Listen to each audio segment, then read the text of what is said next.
Scan this. Sovi is here. Let's level up. Update a Java class private price variable from 5 to 6 using a missing setter method.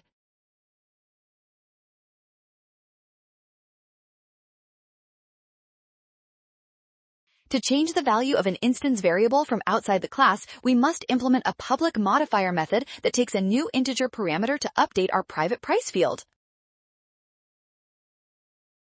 Choice A is correct because it properly assigns the parameter p to the price variable, which is exactly how a standard setter function should operate to modify an internal state correctly.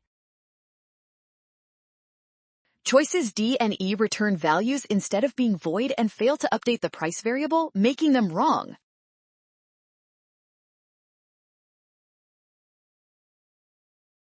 Well done! Scan the code. You can learn better with Sovi. Watch signs to avoid rush, trust given values, and check steps for success.